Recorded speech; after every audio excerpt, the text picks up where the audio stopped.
Good morning. 10th standard. Today, your third poem, that is Vachana, The Temple and the Body, written by Basavanna and translated by R.K. Ramanuja. First, we will know about Basavanna. Basavanna, fondly called as Basavanna or Basava, was an Indian philosopher, statesman, reformer from Karnataka. Basava fought against the practice of caste system, which differentiated people according to their birth or other sacraments in Hinduism. So he spread social consciousness through his poetry, universally known as Vachanas.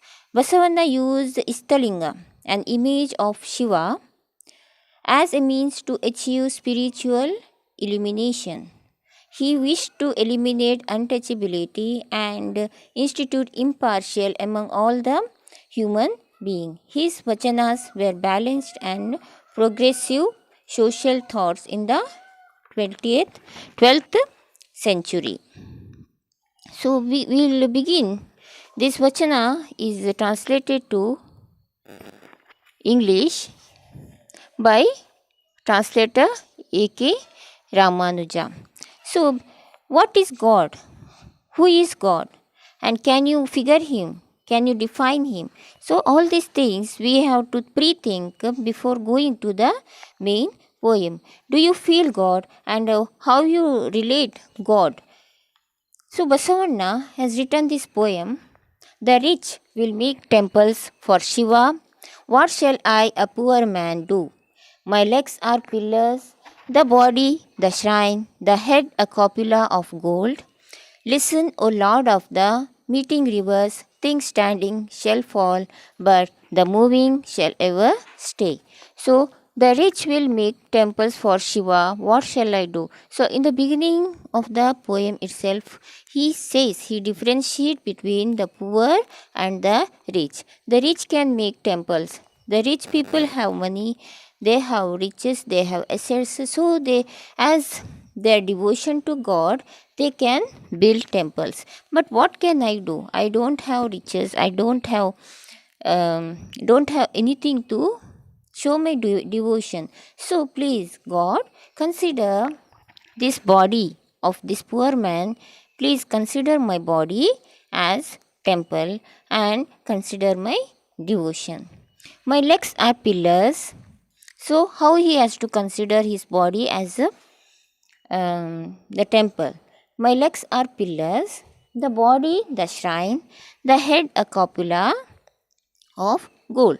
So my legs are pillars, the pillars of the temples. Please consider God.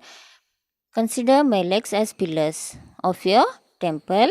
The body the shrine. So the body should be the built outer space of the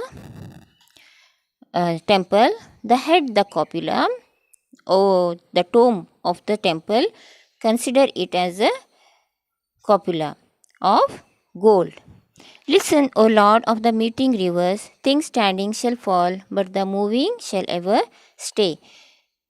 He is saying that I don't have anything to give you, or I don't have anything to show my devotion in your prayers. Please consider God, my body as a temple pillars, and the body the shrine. My body means it can also take the soul as the where the temple idol is kept.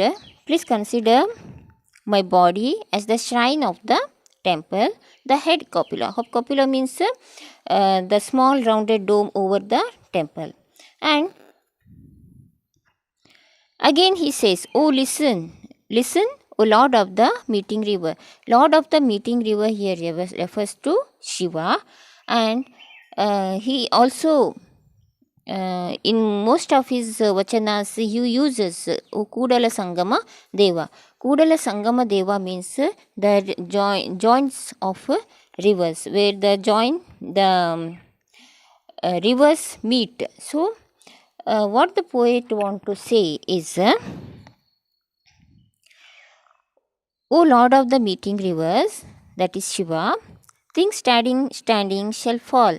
So whatever is temporary is structures, it will fall, but the moving ever shall stay. What is moving here? The moving is the soul, which can move from one body to another body. So whatever moves, it also, you can also say think that the body is temporary, but the soul is permanent, which moves from body to body and ultimately reaches the Almighty God. So, whatever the poet has said here is about things which are extinguishable and which are some things are permanent. So, body here is temporary and soul here is permanent. So, consider my devotion to you from within, that is from the soul, and accept my prayers.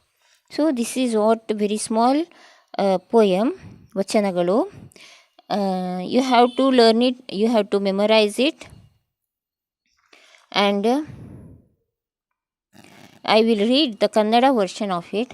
ಉಳ್ಳವರು ಶಿವಾಲಯ ಮಾಡುವರು, ನಾನೇನು ಮಾಡಲಯ್ಯ ಬಸವಯ್ಯ, ಎನ್ನ ಕಾಲೇ ಕಂಬ, ದೇಹವೇ ದೇಗುಲ, ಶಿರವೇ ಹೊನ್ನ ಕಳಸವಯ್ಯ, ಕೂಡಲ ಸಂಗಮ ದೇವ ಕೇಳಯ್ಯ, ಸ್ಥಾವರಗಳು ಉಂಟು ಜಂಗಮ ಮಕ್ಕಳಿಲ್ಲವಿಲ್ಲ. So this is the original version of the poem Vachanagalu written by Basavanna. Memorize it and try to understand what is the intention of the author. Till then, thank you.